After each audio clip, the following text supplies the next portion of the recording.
Hello everyone, welcome to T1 Academy. I am Sudhir Kumar. Friends daily current affairs సెషన్స్లో భాగంగా మనము ఈరోజు 15th ఏప్రిల్కి సంబంధించిన వేరియస్ కరెంట్ అఫైర్స్ ఏవైతే న్యూస్లో ఉన్నాయో కాంపిటేటివ్ ఎగ్జామ్ పర్స్పెక్టివ్లో ఇన్ డీటెయిల్గా డిస్కస్ చేద్దాము. So before going to the session, చాలామంది వీడియోస్ చూస్తున్నారండి, థ్యాంక్ యూ సో మచ్. అలాగే మా వీడియోస్ని అన్నింటినీ కూడా ఇంకా షేర్ చేయండి. రూరల్ పీపుల్ ఎవరైతే ఉంటారో కాంపిటేటివ్ ఎగ్జామ్స్కి ప్రిపేర్ అవ్వాలి అనుకుంటున్నారో వాళ్ళకి మా అకాడమీ T1 అకాడమీ ఫ్రీగా క్లాసెస్ అనేవి యూట్యూబ్లో పొందుపరచడం జరిగింది. సో ఈ ఫ్రీ ఏదైతే ఇనిషియేటివ్ ఉందో దీన్ని యూజ్ చేసుకొని మీ బేసిక్స్ని ఫస్ట్ కవర్ చేసుకోండి. ఎగ్జామ్స్ నోటిఫికేషన్స్కి వచ్చే ముందే మీరు బేసిక్స్ని కనుక పర్ఫెక్ట్ ఉంటే అప్పుడు రివిజన్ చేసుకునేందుకు ఛాన్సెస్ ఉంటాయి. సో అదేదైతే ఉందో దాన్ని ఇప్పుడే కంప్లీట్ చేసుకోవడానికి ట్రై చేయండి. Okay, let's see the session. So ఈరోజు టాపిక్స్ ఏంటంటే ఐక్యమే అనే ఇనిషియేటివ్ అనేది న్యూస్లో ఉందండి.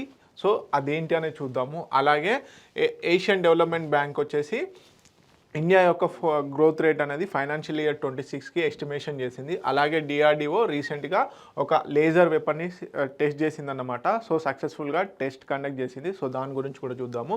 Telangana becomes the first state to implement SC sub categorisation. SC sub categorisation మనకి ఆగస్ట్లో 2024 ఆగస్ట్లో సుప్రీంకోర్టు ఇది సబ్ కేటగరైజేషన్ చేసుకోమని చెప్పింది. సో దానికి సంబంధించి ఫస్ట్ స్టేట్ అన్నమాట ఇండియాలో ఓకే ఇంప్లిమెంట్ చేయడం జరిగింది. దాని గురించి చూద్దాము. అలాగే శివకామి గారికి ఒక అవార్డు అనేది రావడం జరిగింది. వర్చువల్ దళిత్ లిటరరీ అవార్డు అనేది ఇవ్వడం జరిగింది 2025 గాను. అలాగే Delhi airport 9th busiest airport in the world అని చెప్పేసి ఒక రిపోర్ట్ రావడం జరిగింది. ఓకే, అది కూడా చూద్దాము. అలాగే మిల్క్ ఫెడ్ ఏదైతే ఉందో మిల్క్ ఫెడరేషను రీసెంట్గా వీరా అనే ఒక మస్కట్ను లాంచ్ చేసింది. సో ఈ వీరా మస్కట్ గురించి కూడా చూద్దాము. అలాగే సియాచిన్ డే న్యూస్లో ఉంది. భూభారతి తెలంగాణకు సంబంధించి ధరణి పోర్టల్ ఏదైతే ఉందో దాని ప్లేస్లో భూభారతిని తీసుకురావడం జరిగింది. అలాగే గిగ్ వర్కర్స్ గురించి కూడా న్యూస్లో ఉంది. అలాగే ఇంకా మిస్లీనియస్ కరెంట్ అఫైర్స్ కూడా చూద్దాము. Okay, so first current affair కనుక చూసుకున్నట్లయితే మనకి మిలిటరీ నావల్ ఎక్సర్సైజ్ ఏదైతే ఉందో మల్టీలాటరల్ నావల్ ఎక్సర్సైజ్ అండి, AIKEYME 2025 multilateral naval exercise. Okay, so మనకి ఇలాంటి ఎక్సర్సైజ్ న్యూస్లో ఉన్నప్పుడు అవి మిలిటరీకి సంబంధించిన, నేవీకి సంబంధించిన, ఎయిర్ ఫోర్స్ ఎక్సర్సైజెస్ అనేవి అని ఇంపార్టెంట్. అలాగే బైలాటరల్ ఎక్సర్సైజా, మల్టీలాటరల్ ఎక్సర్సైజా, లేకపోతే ట్రై సర్వీసెస్ ఎక్సర్సైజ్ అనేవి ఈ మూడు పాయింట్స్ కూడా ఇంపార్టెంట్ అండి. ఇది మల్టీలాటరల్ అంటే చాలా మటుకు దేశాలు ఇందులో పార్టిసిపేట్ చేస్తాయి. సో దాని గురించి చూద్దాము. సో మేజర్గా వచ్చేసి ఐక్యమే యొక్క అబ్రివేషన్ ఫుల్ ఫామ్ కనుక తీసుకున్నట్లయితే Africa India key maritime engagement అని చెప్పేసి, Africa India key maritime engagement అని చెప్పేసి ఐక్యమేగా ఒక ఎక్సర్సైజ్ నావల్ ఎక్సర్సైజ్ అనేది కండక్ట్ చేస్తున్నారు. ఓకే, ఎక్కడ టాంజానియాలోని దార్ ఎస్ సలాంలో ఈ ఐక్యమే ఎక్సర్సైజ్ అనేది స్టార్ట్ చేయడం జరిగింది. ఎప్పటి నుంచి ఎప్పటి వరకు అంటే April 13 నుంచి April 18 మధ్యలో. సో ఇది అంతకుముందు ప్రీవియస్ క్లాస్లో ఈ కరెంట్ అఫైర్ గురించి ఆల్రెడీ డిస్కస్ చేయడం జరిగింది అప్పుడు న్యూస్లో ఉన్నప్పుడు. ఈసారి ఏకంగా స్టార్ట్ అవ్వడం జరిగిందనమాట. ఓకే, April 13 నుంచి 18 మధ్యలో. సో ఇది మేజర్గా ఏదైతే మనకి మ్యారిటైమ్ సెక్యూరిటీ ఉంటుందో మేజర్గా Indian ocean region, African continent అనేది ఇండియన్ ఓషన్ నుంచి బార్డర్ ఉంది కదా. సో దానికి సంబంధించినటువంటి మహాసాగర్ ఇనిషియేటివ్ ఇండియాకి సంబంధించి ఉంది కదా అండి. సో దానికి కూడా హెల్ప్ అవుతుంది అన్నమాట. సో మరి పార్టిసిపెంట్ కంట్రీస్ ఏంటి, హోస్ట్ కంట్రీస్ ఏంటి అనేది కనుక చూసుకున్నట్లయితే ఇండియా అండ్ టాంజానియా వచ్చేసి హోస్ట్ కంట్రీస్గా ఉన్నాయి. మొత్తం 8 కంట్రీస్ ఈ ఐక్యమే ఎక్సర్సైజ్లో పార్టిసిపేట్ చేస్తున్నాయి. Comoros, Djibouti, Kenya, Madagascar, Mauritius, Mozambique, Seychelles, South Africa. ఏంటి? Comoros, Djibouti, Kenya, Madagascar, Mauritius, Mozambique, Seychelles, South Africa, India and Tanzania. Okay, ఈ 8 కంట్రీస్ అనేవి పార్టిసిపేట్ చేస్తున్నాయి ఐక్యమే ఇనిషియేటివ్లో. ఓకే, ఐక్యమే ఎక్సర్సైజ్లో. ఓకే, మేజర్గా ఐక్యమే అంటే మనకు తెలుసు ఇది ఒక సాంస్క్రిట్ వర్డ్, యూనిటీని రిప్రజెంట్ చేస్తుంది. ఓకే, యూనిటీ అన్నమాట. సో దీని మేజర్గా ఏంటంటే కొలాబరేటివ్ సొల్యూషన్స్. మేజర్గా ఇండియన్ ఓషన్ రీజియన్లో పైరేట్స్ అంటే ఈ నావల్ ఏవైతే ఉంటాయో, నావీ షిప్స్ ఏవైతే ఉంటాయో ఆ ప్లేసెస్లో దొంగతనాలు జరుగుతూ ఉంటాయి. సో పైరేట్స్ అంటారు, దొంగతనాలు చేసే వాళ్ళని పైరేట్స్ అంటారు సముద్రాల పైన. సో వాటిని అరికట్టడము, అలాగే ఇండియన్ ఓషన్ రీజియన్లో బార్డర్ సెక్యూరిటీ ఎక్కువగా పెంపొందించడం కోసం అని చెప్పేసి ఈ ఐక్యమే ఇనిషియేటివ్ అనేది చాలా హెల్ప్ అవుతుంది. సో ఇది ఇండియా యొక్క మహాసాగర్ ఏదైతే ఉందో దానికి ఆ ఇనిషియేటివ్కి ఎక్కువగా బెనిఫిట్ అవుతూ ఉంటుంది అనమాట. ఓకే, సో ఇండియా నుంచి మరి ఏ షిప్స్, ఏ నావెల్ షిప్స్ పార్టిసిపేట్ చేస్తున్నాయి అని కనుక చూసుకున్నట్లయితే నావెల్ షిప్స్ వచ్చేసి INS Chennai, INS Kesari, okay, INS Sunayna. ఇవి చాలా ఇంపార్టెంట్ అండి, రీసెంట్గా న్యూస్లో కూడా ఉన్నాయి. INS Chennai, INS Kesari, INS Sunayna, ఈ 3 షిప్స్, నావెల్ షిప్స్ అనేటివి ఈ ఐకేఎంఏ ఎక్సర్సైజ్లో పార్టిసిపేట్ చేస్తున్నాయి. సో మేజర్గా వచ్చేసి సి ఫేజ్ వచ్చేసి మనకి 2 ఫేజెస్లో ఉంది, ఇది 2 ఫేజెస్లో ఉంది. సో సి ఫేజ్ వచ్చేసి ఏప్రిల్ 16 నుంచి 18 మధ్యలో జరగబోతుంది. మనకి ఓవరాల్గా మొత్తం ఈవెంట్ వచ్చేసి ఏప్రిల్ 13 నుంచి ఏప్రిల్ 18 మధ్యలో. సో సంయుక్తంగా ఎవరెవరు, టాంజానియా అండ్ ఇండియా ఈ ఐకేఎంఏ ఎక్సర్సైజ్ని కండక్ట్ చేస్తున్నాయి. Okay, so next current affair వచ్చేసి ఏషియన్ డెవలప్మెంట్ బ్యాంక్ ఏదైతే ఉందో, ఈ ఏషియన్ డెవలప్మెంట్ బ్యాంకు ఇండియాకి సంబంధించి గ్రోత్ రేట్ని ఎస్టిమేట్ చేయడం జరిగింది ఫైనాన్షియల్ ఇయర్ 2026కి. సో ఎంతవరకు 6.7. ఓకే, అంతకుముందు 7%గా ఎస్టిమేట్ చేసింది GDP growth. So GDP growth వచ్చేసి 2026కి ఫైనాన్షియల్ ఇయర్ 26కి ఏదైతే ఉందో దాంట్లో 7%గా చేసింది. కాకపోతే ఇప్పుడు రీసెంట్గా యూఎస్ ఏదైతే టారిఫ్స్ని ఇంపోజ్ చేసిందో ఆ టారిఫ్స్ అలాగే ఇంటర్నేషనల్ ట్రేడ్ మార్కెట్ అనేది డిస్టర్బెన్స్గా ఉంది కాబట్టి ఇండియా యొక్క గ్రోత్ రేటు తగ్గుతుంది అని చెప్పేసి చెప్పడం జరిగింది. సో ఇప్పుడు ఉన్నటువంటి ప్రిడిక్షన్ ఎంత, 6.7%. సో ఇలాంటి కరెంట్ అఫైర్స్ ఏ విధంగా అడుగుతారంటే, రీసెంట్గా ఏషియన్ డెవలప్మెంట్ బ్యాంక్ రిలీజ్ చేసినటువంటి ఫైనాన్షియల్ ఇయర్ ఎస్టిమేషన్స్లో భాగంగా ఇండియా యొక్క గ్రోత్ రేట్ ఎంత ఉంటుంది అని అడిగే ఛాన్సెస్ ఉన్నాయి. అది 6.7%. ఎంత నుంచి ఎంతకు తగ్గించిందంటే 7% గ్రోత్ రేట్ నుంచి 6.7కి తగ్గించడం జరిగింది. మరి ఫైనాన్షియల్ ఇయర్ 27కి ఎంత ఎస్టిమేట్ చేసింది అంటే, ముందస్తు అంచనాలు ఎంత చేసింది ఫోర్కాస్ట్ అంటే 6.8%. Okay, developing Asia and Pacific కనుక చూసుకున్నట్లయితే మేజర్గా వచ్చేసి 4.9% ఉంది 2025 గ్రోత్. ఓకే, 2024లో 5%గా ఉండేది గ్రోత్ రేట్ అనేది, కానీ 2025లో 4.9%గా ఉంది. మరి కీ రిస్క్ ఇందాకే చెప్పాను కదండి, మేజర్గా రైజింగ్ యూఎస్ టారిఫ్స్ అనేటివి చాలా ఇంపార్టెంట్ ఇండియా పరంగా, ట్రేడ్ పరంగా.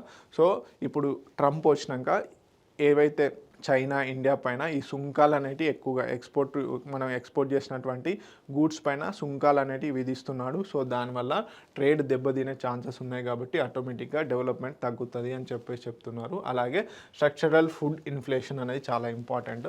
ఇది కూడా ఫుడ్ ఇన్ఫ్లేషన్ అనేది పెరుగుతూ ఉండడం వల్ల ఇబ్బంది అవుతుంది అని చెప్పేసి గ్రోత్ రేట్కి తగ్గించడానికి గల మూల కారణాలు అని చెప్తుంది. సో మేజర్గా ఈ యుఎస్ అలాగే ఇండియా ట్రేడ్ అగ్రిమెంట్స్ అనే టాక్స్ అనేటివి కూడా జరుగుతున్నాయి. కాకపోతే ఇక్కడ ఇంకొక స్ట్రాటజిక్ పాయింట్ ఏంటంటే, ఇండియా నుంచి ఏవైతే ఎక్స్పోర్ట్స్ యూఎస్కి అవుతున్నాయో అవి 2% ఆఫ్ ది జీడిపిగా ఉన్నాయి.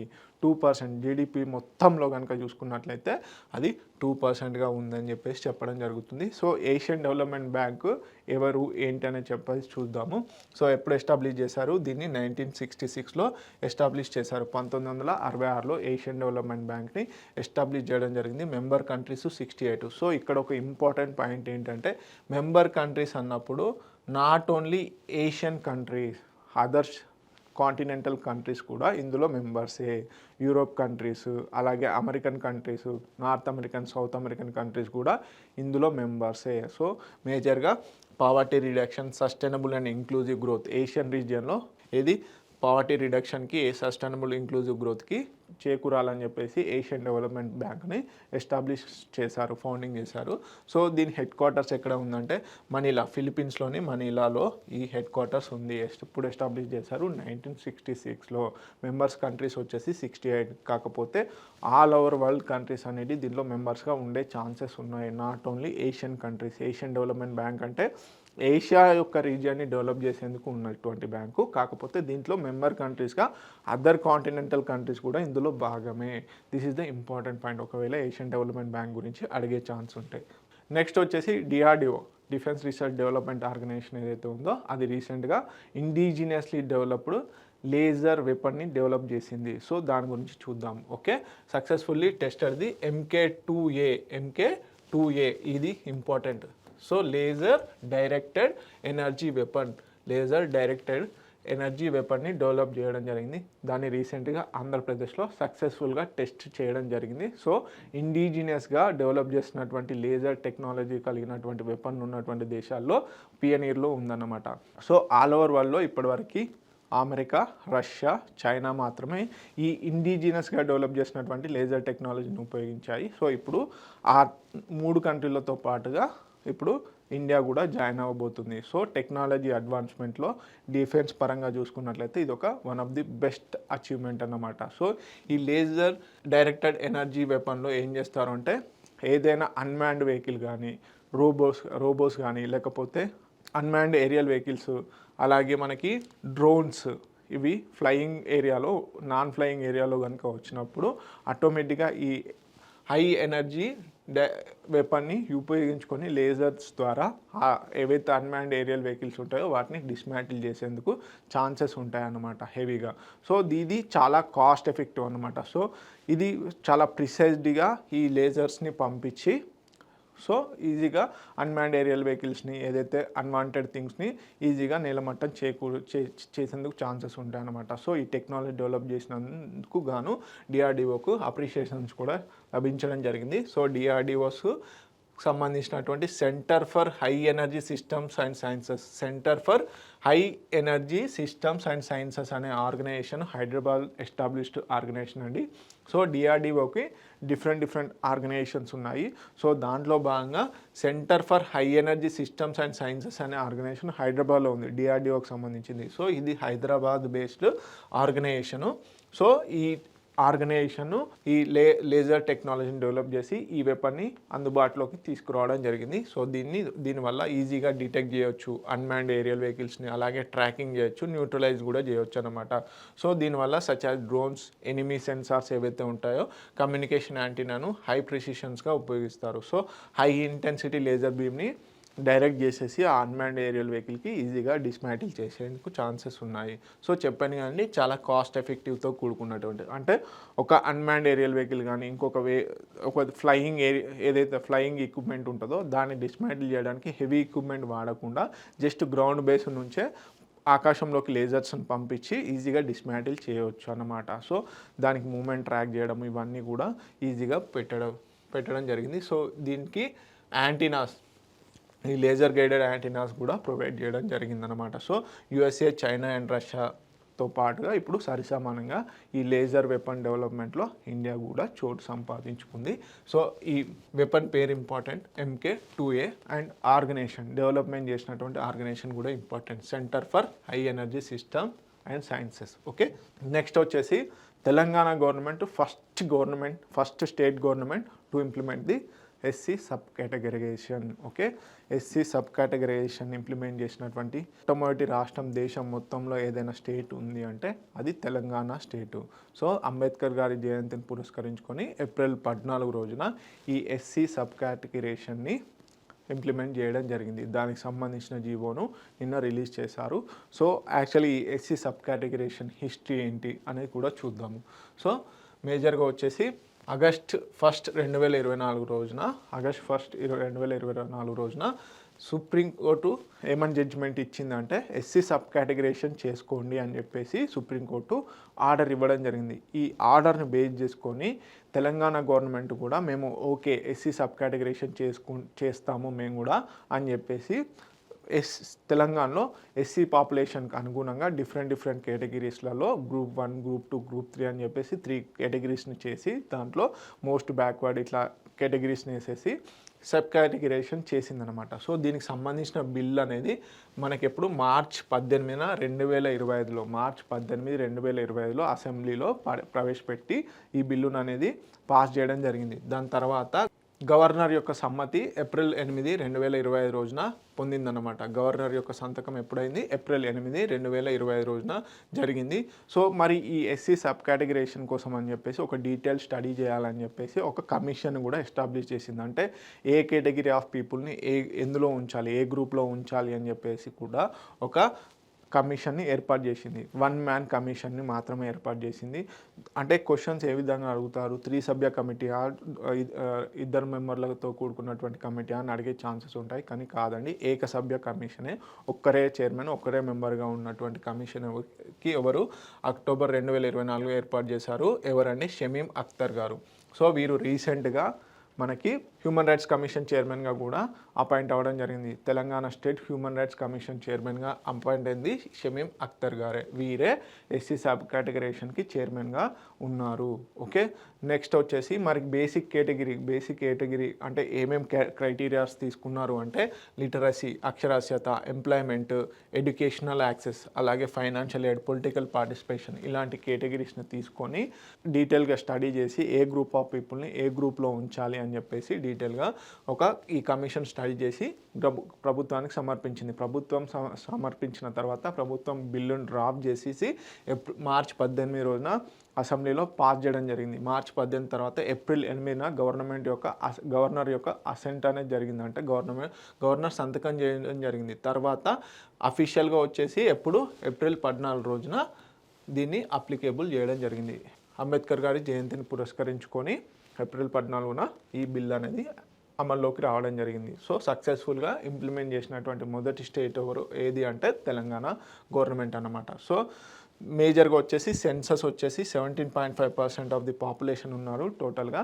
సో ఏ కేటగిరీ గ్రూప్ పీపుల్ ఎంతమంది ఉన్నారు అనేది కూడా చూద్దాము. గ్రూప్ 1 కేటగిరీలో 15 కమ్యూనిటీస్ అనేటి మోస్ట్ డిసడ్వాంటేజ్డ్ కమ్యూనిటీస్ అనేటి యాడ్ చేయడం జరిగింది. గ్రూప్ 1 కేటగిరీలో వచ్చేసి మోస్ట్ డిసడ్వాంటేజ్డ్ కమ్యూనిటీస్ ఎన్ని అంటే 15.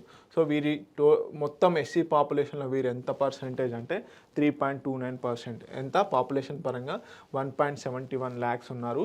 సో వీరికి 1% రిజర్వేషన్ ఇవ్వడం జరిగింది.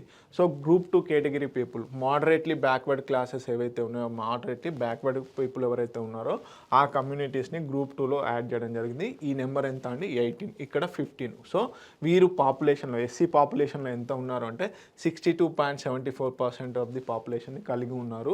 సో మొత్తంగా 34 lakhs పీపుల్ అన్నమాట ఏంటి ఎస్సీలో. ఓకే, అలాగే రిజర్వేషన్ ఎంత ఇచ్చారో 9% ఇవ్వడం జరిగింది.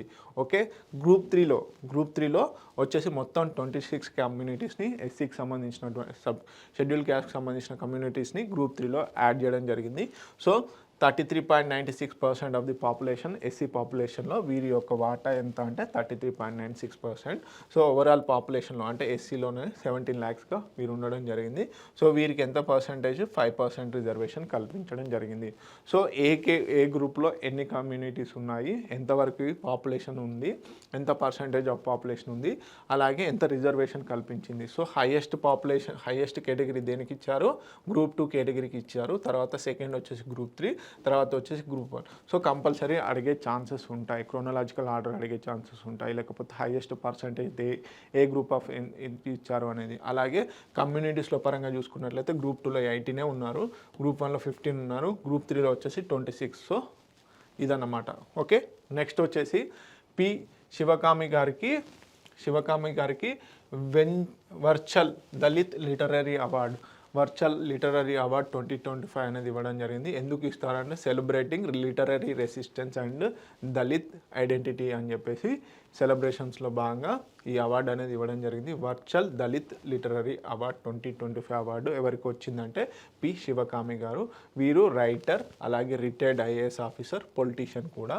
సో ఈ అవార్డులో భాగంగా మనకి అందరికి తెలుసు వర్చువల్ దళిత్ లిటరరీ అవార్డుతో పాటుగా ₹1,00,000 బహుమానం అనేది ఇవ్వడం జరిగింది. సో ఆర్గనైజర్ ఎవరు అనేది కంపల్సరీ అడిగే ఛాన్సెస్ ఉన్నాయి. This is the important point. ఎవరు, నీలం కల్చరల్ సెంటరే ఏది వర్చువల్ దళిత్ లిటరరీ అవార్డు అనేది ఇవ్వడం జరుగుతుంది. దీన్ని స్థాపించింది ఎవరు అంటే పిఏ రంజిత్ గారు నీలం కల్చరల్ సెంటర్ని స్థాపించడం జరిగింది. ఈ సెంటరే ఇప్పుడు ఈ అవార్డు అనేది ఇవ్వడం జరుగుతుంది. ఎక్కడ, చెన్నై, తమిళనాడులో. ఓకే, సో పి శివకామి గారు మేజర్గా దళిత్ ఐడెంటిటీ కోసం అని చెప్పేసి we're not on the periphery. Okay, మేము బార్డర్లో కాదు, వీఆర్ ది మెయిన్ స్ట్రీమ్ అని చెప్పేసి నినాదంతో బుక్స్ రాస్తూ ఉంటారు.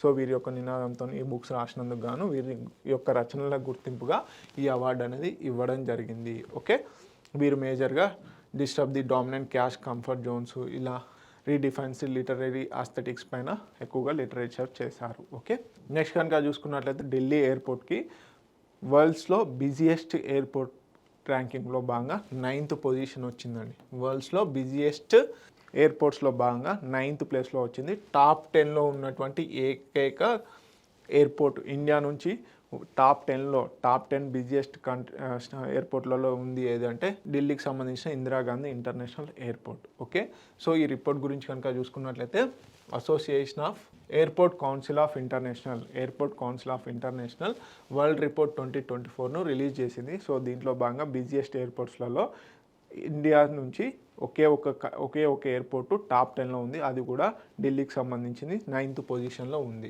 ఓకే, 9th పొజిషన్లో ఉంది. సో ర్యాంకింగ్ వచ్చేసి 9th. ఓకే, 2024లో 77 మిలియన్ పీపుల్ ట్రాన్స్పోర్ట్ అనేది జరిగింది. ఓకే, 77 మిలియన్ పీపుల్ ట్రాన్స్పోర్ట్ అనేది జరిగింది. Only Indian airport global top 10. Okay, దీన్ని ఆపరేట్ చేస్తున్నారు జిఎంఆర్ గ్రూపు. ఓకే, మేజర్గా వచ్చేసి ఈ స్టార్ట్స్ అడిగే ఛాన్సెస్ ఉంది. ఎంతమంది ట్రావెల్ చేశారు అంటే 77 మిలియన్ పీపుల్. అలాగే best airport in Asia Pacific రీజియన్లో వచ్చేసి కూడా ఢిల్లీ ఎయిర్పోర్టే టాప్లో ఉంది. 7th కాన్జుగేటివ్ ఇయర్లో భాగంగా 7th కాన్జుగేటివ్ ఇయర్ సక్సెస్ఫుల్గా 7 సంవత్సరాల నుంచి కూడా best airport in Asia Pacific region.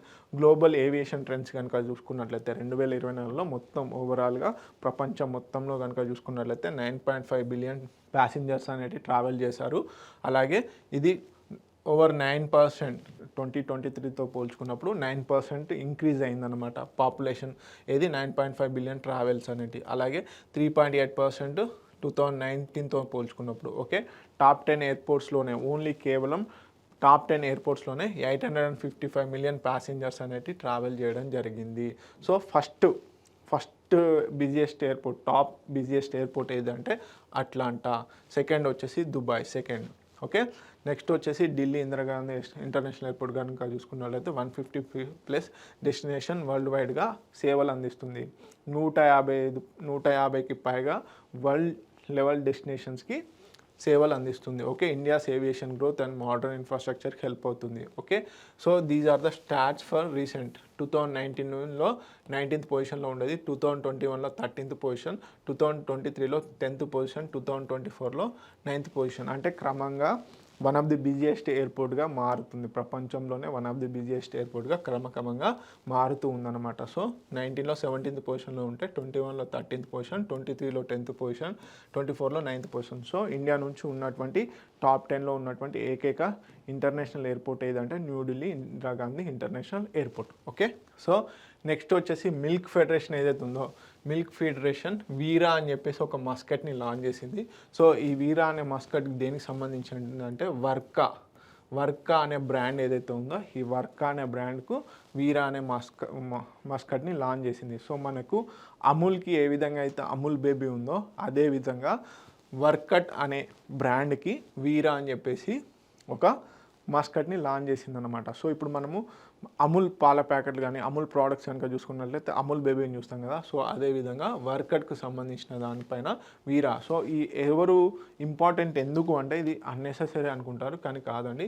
Milk federation ఏదైతే ఉందో ఈ మిల్క్ ఫెడరేషన్ ఈ వీరా అని చెప్పేసి మస్కట్ను తీసుకురావడం జరిగింది. దేనికి? వర్కాకి. సో దీనికి ఇంటర్ రిలేషన్ చేసుకున్నప్పుడు పెద్దగా ఇంపార్టెన్స్ న్యూస్ లేదు, కానీ దీన్ని తీసుకొచ్చిన వాళ్ళ గురించి మాత్రం తీసుకోవాలి, మిల్క్ ఫెడరేషన్. సో అందుకని చెప్పేసి ఇది ఇంపార్టెంట్ అనమాట. సో వీరా అంటే బ్రదర్, పంజాబీ భాషలో బ్రదర్ అని అర్థం అన్నమాట. సో అందుకని చెప్పేసి వీరా ఇచ్చారు. So cheerful sick boy with folded hands ఇక్కడ కనుక చూసుకున్నట్లయితే. సో కంపల్సరీ బ్యాంకింగ్ రిలేటెడ్ కానీ లేకపోతే ఆర్ఆర్బి రైల్వే ఎగ్జామ్స్లలో కంపల్సరీ అడిగే క్వశ్చన్ అండి. ఇలాంటి క్వశ్చన్స్ పక్కా అడుగుతాడు. సో ఇలాంటి డిఫరెంట్ నేమ్స్ ఉన్నటువంటివి కూడా ఇంపార్టెంట్. వీరా అనే వర్డ్ రీసెంట్గా న్యూస్లో చూశారు, దేనికి సంబంధించింది అని అడిగితే వర్క్ అనే బ్రాండ్కి ఇది ఒక మస్కట్ టైప్ దన్నమాట, లోగో లాగా చిన్నగా చెప్పాలంటే. సో సింపుల్గా brand ambassador for Verka brand. Okay, already పంజాబ్కి సంబంధించిన ట్రెడిషన్ హాస్పిటాలిటీని ఇది రిప్రజెంట్ చేయడం జరుగుతుంది.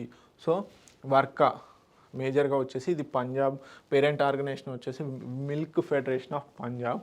ఓకే, ఇండియాలోనే seventh largest state dairy cooperative. So ఇందుకు important, 7th largest state dairy cooperative. So ఇది ఇప్పుడు వీరా అనే మస్కట్ని లాంచ్ చేసింది. ఓకే, సో మేజర్గా వచ్చేసి కల్చరల్ మస్కట్ లైక్ అమూల్ గల్. ఓకే, నెక్స్ట్ వచ్చేసి సియాచిన్ డే. మనకి 1984లో ఏంటి సియాచిన్ ఆక్యుపై చేసుకోవడానికి కోసం అని చెప్పేసి పాకిస్తాన్ ఆర్మీ వాళ్ళు సియాచిన్ గ్లేషియర్ని ఆక్యుపై చేయాలన్న ఉద్దేశంతో రావడం జరిగింది. సో ఈ సియాచిన్ గ్లేషియర్ని ఆక్యుపై చేసుకోకుండా ఇండియన్ ఆర్మీ ఒక ఆపరేషన్ని కండక్ట్ చేసింది. అదే operation Meghdoot. Okay, operation Meghdoot. ఈ ఆపరేషన్ మేఘదూత్ ద్వారా అంటే ఏప్రిల్ 13th రోజున ఈ ఆపరేషన్ మేఘదూత్ని లాంచ్ చేయడం జరిగింది. ఈ ఆపరేషన్ మేఘదూత్ ద్వారానే విరోచితంగా మన ఇండియన్ ఆర్మీ పాకిస్తాన్ ఆర్మీని తిప్పికొట్టడం జరిగింది. సో దాని ద్వారా ఆ డేని రిమెంబరింగ్ చేస్తూ అప్పుడు ప్రాణాలు వదిలినటువంటి వీర సైనికులను గుర్తు చేసుకుంటూ ఈ సియాచిన్ డేని ఎవ్రీ ఇయర్ ఏప్రిల్ 13 రోజున సెలబ్రేట్ చేసుకోవడం జరుగుతుంది. వారి యొక్క వీర పోరాటాన్ని గుర్తు చేసుకుంటూ మనం ఎవ్రీ ఇయర్ ఏప్రిల్ 13న ఈ సియాచిన్ డేని సెలబ్రేట్ చేసుకోవడం జరుగుతుంది. సో ఎప్పుడు ఆపరేషన్ మేఘదూత్ అనేది తీసుకురావడం. సో ఈ ఇయర్ అన్ని 41 years కంప్లీటెడ్ అయింది. సో 41 years అనేది కంప్లీట్ అయింది. సో మరి సియాచిన్ గ్లేషియర్ యొక్క స్ట్రాటజిక్ ఇంపార్టెన్స్ కనుక చూసుకున్నట్లయితే బిలాఫోన్లా సియాలా పాసెస్లని సెక్యూర్ చేసుకోవడం జరిగింది ఈ ఆపరేషన్ మేఘదూత్ ద్వారా. బిలాఫోన్లా అలాగే సియాలా పాసెస్ని, అలాగే ఇది మేజర్గా వచ్చేసి బార్డర్స్ విత్ గిల్గిట్ బాల్టిస్తాన్, అలాగే షక్షంగం వ్యాలీ, అలాగే లదాఖ్ రీజియన్స్లో బార్డర్లో ఉంటుంది. సియాచిన్ హైయెస్ట్ బ్యాటిల్ ఫీల్డ్ అనమాట. వాళ్ళలోనే హైయెస్ట్ బ్యాటిల్ ఫీల్డ్, అత్యంత ఎత్తుపైన ఏదైనా బ్యాటిల్ ఫీల్డ్ ఉంది అంటే అది సియాచిన్ గ్లేషియర్ బ్యాటిల్ ఫీల్డే. ఓకే, సో మేజర్గా వచ్చేసి మనకి సియాచిన్ గ్లేషియర్లో కండిషన్స్ కనుక చూసుకున్నట్లయితే -60 degrees ఉంటుంది. మేజర్గా ఆక్సిజన్ స్కేర్సిటీ అనేది ఉంటుంది. ఇలాంటి కండిషన్స్లో కూడా మన సైనికులు అక్కడ కాపలా కాస్తూ ఉంటారు. ఓకే, సో వారి యొక్క వీర పోరాటానికి కనుక గుర్తు చేసుకోవడం కోసం అని చెప్పేసి ఎవ్రీ ఇయర్ ఏప్రిల్ 13న సియాచిన్ డేని సెలబ్రేట్ చేసుకుంటారు. సో వారి యొక్క పోయం ట్రిబ్యూట్ అనేది కూడా ఉంది. Okay, quartered in snow silent remain when the clarion calls they shall rise and march again అని చెప్పేసి ఒక పోయం కూడా ఉంది. So this is all about Siachen day. Next current affair కనుక చూసుకున్నట్లయితే భూభారతి మనకి యాక్చువల్గా తెలంగాణలో ఈ ల్యాండ్ రిజిస్ట్రేషన్కి సంబంధించి, ల్యాండ్ డీటెయిల్స్కి సంబంధించి ఇంతకుముందు ధరణి పోర్టల్ ఉండదండి. సో రీసెంట్గా ఏర్పడినటువంటి కొత్త ప్రభుత్వం ఏదైతే ఉందో ఈ కొత్త గవర్నమెంట్ ధరణి పోర్టల్ ప్లేస్లో భూభారతి అని చెప్పేసి తీసుకురావడం జరిగింది. సో ఏవైతే రికార్డ్స్ ఆఫ్ రైట్స్ ఇవన్నీ మెయింటైన్ చేయడం కోసము ధరణి పోర్టల్ బదులుగా భూభారతి తీసుకురావడం జరిగింది. అది నిన్నటి నుంచి అప్లికేబుల్ అవుతుంది. ఏప్రిల్ 14 రోజు నుంచి లాంచ్ చేశారు. సో పైలట్ బేసిస్గా అంటే పైలట్ బేసిస్ అంటే టెస్ట్ కండిషన్స్ ఏ విధంగా ఉన్నాయి అంటే ఫస్ట్ పూర్తిగా ఇంప్లిమెంట్ చేసేదానికంటే ముందు టెస్ట్ ట్రయల్స్ అనేటివి ఉంటాయి కదా, ఆ టెస్ట్ ట్రయల్స్నే పైలట్ ప్రాజెక్ట్ అంటారు. సో ఈ పైలట్ ప్రాజెక్ట్లో భాగంగా మొత్తం 4 మండలాల్లో ఇంప్లిమెంట్ చేయబోతున్నారు. ఓకే, ఆ 4 మండలాలు అనేటివి ఖచ్చితంగా అడిగే ఛాన్సెస్ ఉన్నాయి. సో మెల్లిమెల్లిగా May 1 నుంచి 29 districtsలో ఇప్పుడు ప్రస్తుతానికి 4 మండలాల్లో చేస్తున్నారు. తర్వాత ఈ 4 మండలాలు కూడా 4 జిల్లాలలో చేస్తున్నారు. తర్వాత మనకి 3 జిల్లాలలో చేస్తున్నారు. తర్వాత 29 జిల్లాల్లో May 1 నుంచి చేయడం జరుగుతుంది. ఓకే, దాని తర్వాత ఎట్టి పరిస్థితుల్లో June 2 అంటే తెలంగాణ ఫార్మేషన్ డే కల్లా, తెలంగాణ అవతరణ దినోత్సవం కల్లా June 2 కల్లా ఈ భూభారతి పోర్టల్ ఏదైతే ఉందో ఇది రాష్ట్రం మొత్తం అప్లికేబుల్ చేయాలి అని చెప్పేసి ప్రభుత్వం నిశ్చయించిందనమాట. దాంట్లో భాగంగానే 4 మండలాల్లో పైలట్ ప్రాజెక్ట్ చేస్తున్నారు. ఆ 4 మండలాలు కంపల్సరీ ఇంపార్టెంట్. 4 జిల్లాల్లోని 4 మండలాలు కనుక చూసుకున్నట్టయితే నారాయణపేట జిల్లా మద్దూరు మండలం నారాయణపేట జిల్లా, ఖమ్మం జిల్లాలోని నేలకొండపల్లి, ములుగు జిల్లాలోని వెంకటాపూర్, కామారెడ్డి జిల్లాలోని లింగంపేట. సో ఈ విధంగా తర్వాత May 1 నుంచి మిగతా అన్ని జిల్లాలలో పైలట్ బేసిస్గా అప్లికేబుల్ చేస్తారు. పూర్తిగా June 2 కల్లా మాత్రం కంపల్సరీగా ఈ భూభారతిని పోర్టల్ని లాంచ్ చేయబోతున్నారు అనమాట. ఓకే, నెక్స్ట్ కనుక చూసుకున్నట్లయితే గిగ్ వర్కర్స్కి తెలంగాణ గవర్నమెంట్ కొత్తగా ఒక చట్టం తీసుకురాబోతుంది. అది May 1 నుంచే అప్లికేబుల్ చేయాలి అని చెప్పేసి ఎప్పటి నుంచి May 1 నుంచే అప్లికేబుల్ చేయాలి అని చెప్పేసి గవర్నమెంట్ డిసైడ్ చేసింది. సో ఉద్యోగ భద్రత బీమా కల్పనలకు ప్రత్యేకంగా ఒక బోర్డు అనేది ఏర్పాటు చేయబోతున్నారు. సో ఆల్రెడీ ముసాయిదా బిల్లును, డ్రాఫ్ట్ బిల్లును ఫ్రేమ్ చేసింది. సో ప్రజాభిప్రాయ సేకరణ కోసం ఆల్రెడీ బిల్లుని పబ్లిష్ చేసిందనమాట. May 1 కల్లా బిల్లుని అమల్లోకి తీసుకురాబోతున్నారు. సో మొత్తంగా 1,00,000 మందికి పైగా 4,00,000 మందికి లబ్ధి చేకూరేలాగా ఈ బిల్లు ఉంటుంది. సో మేజర్గా వచ్చేసి ఉద్యోగ భద్రత అంటే లైక్ ప్రావిడెంట్ ఫండ్ ఇవన్నీ ఉన్నాయి కదా, అలాగే ఇన్సూరెన్స్, ఎంప్లాయ్మెంట్ ఇన్సూరెన్స్ స్కీమ్స్ ఇలాంటివి దీంట్లో పొందుపరచబోతున్నారు. మనందరికీ ఈ గిగ్ వర్కర్స్ అనేది చాలా ఇంపార్టెంట్. ఈ వర్డ్ ఎకానమీ పాయింట్ ఆఫ్ వ్యూలో చాలా ఇంపార్టెంట్ అండి. ఎవరైతే like Swiggy, Zomato, Uber digital ప్లాట్ఫామ్లో ఫ్రీలాన్సర్గా వర్క్ చేస్తారో వాళ్ళని గిగ్ వర్కర్స్గా పేర్కొనడం జరుగుతుంది. డిజిటల్ ప్లాట్ఫామ్స్లో ఫ్రీలాన్సర్గా ఎవరైతే వర్క్ చేస్తారో రెగ్యులర్ మోడ్లో కాకుండా ఎప్పటికప్పుడు ఇప్పుడు నాకు వర్క్ చేయబుద్ధి అవుతుందో ఒక 1 అవర్ మాత్రమే చేయాలనుకుంటున్నాను, లైక్ స్విగ్గీ, డెలివరీ బాయ్స్, ఇలా ఊబర్, ఆటో డ్రైవర్స్, సో ఇలా ఉంటారు కదండి, వీళ్ళకి సంబంధించిన వాళ్ళనే గిగ్ వర్కర్స్గా పేర్కొనడం జరుగుతుంది. సో వీరికి ఒక రెగ్యులర్ వర్కర్స్ లాగా ప్రావిడెంట్ ఫండ్, ఉద్యోగ భద్రత, జీవిత బీమా కల్పించాలని చెప్పేసి తెలంగాణ గవర్నమెంట్ ఒక యాక్ట్ను తీసుకురావడం జరుగుతుంది. ఆ యాక్ట్ వచ్చేసి May 1 కల్లా అమల్లోకి తీసుకురావాలనుకుంటున్నారు. So this is the important point, May 1 కల్లా. ఓకే, నెక్స్ట్ కనుక చూసుకున్నట్లయితే Asian institute of gastroenterology AIG hospitals ఏదైతే ఉందో దాని ఫౌండర్ అయినటువంటి చైర్మన్ అయినటువంటి డాక్టర్ డి నాగేశ్వర్ రెడ్డి గారికి లెజెండ్స్ ఆఫ్ ఎండోస్కోపీ అనే పురస్కారం లభించింది. ఇది చాలా ఇంపార్టెంట్ అండి. ఇది ఏ దేశానికి సంబంధించిందంటే జపాన్ దేశానికి సంబంధించినటువంటి లెజెండ్స్ ఆఫ్ ఎండోస్కోపీ అనే అవార్డు డాక్టర్ నాగేశ్వర్ రెడ్డి గారికి ఇవ్వడం జరిగింది. సో వీరు ఎవరు అంటే AIG hospital, Asian institute of gastrology ఏదైతే ఉందో దానికి చైర్మన్ అన్నమాట.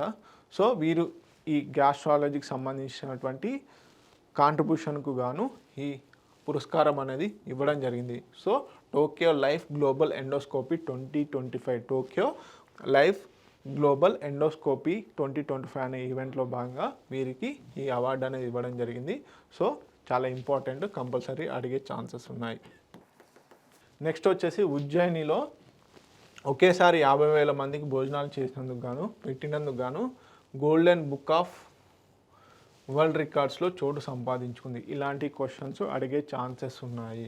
గోల్డెన్ బుక్ ఆఫ్ వరల్డ్ రికార్డ్స్లో చోటు, ఇటీవల గోల్డెన్ బుక్ ఆఫ్ వరల్డ్ రికార్డ్స్లో చోటు సంపాదించుకున్న ప్రోగ్రామ్ ఏది అంటే ఉజ్జయినిలో యాక్చువల్గా హనుమాన్ జయంతిని పురస్కరించుకొని ఎట్ ఏ టైం ఒకేసారి 50,000 మందికి భోజనాలు అనేటివి పెట్టారనమాట. సో అందుకని చెప్పేసి గోల్డెన్ బుక్ ఆఫ్ వరల్డ్ రికార్డ్స్లో ఈ ఈవెంట్ అనేది చోటు చేసుకుంది. సో దీన్నే బాండారా అని కూడా అంటారు. భోజన కార్యక్రమాన్ని బాండారా అని అంటారు. సామూహిక భోజనం ఒకేసారి నిర్వహించారన్నమాట. ఓకే, సో మేజర్గా పురాతన జైవీర్ హనుమాన్ ఆలయ కమిటీ ఏదైతే ఉందో ఈ ఆలయ కమిటీ ఆధ్వర్యంలోనే ఈ ఈవెంట్ అనేది నిర్వహించడం జరిగింది. ఇది ఒక రికార్డు కాబట్టి కంపల్సరీగా అడుగుతారు.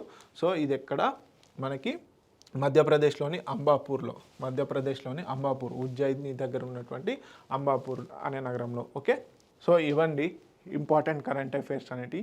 సో చాలా మట్టుకి ఇంకా చాలా ఉన్నాయి. సో అవన్నీ కూడా మేము టెలిగ్రామ్లో పోస్ట్ చేస్తూ ఉన్నాము. So please watch T1 academy. Thank you so much.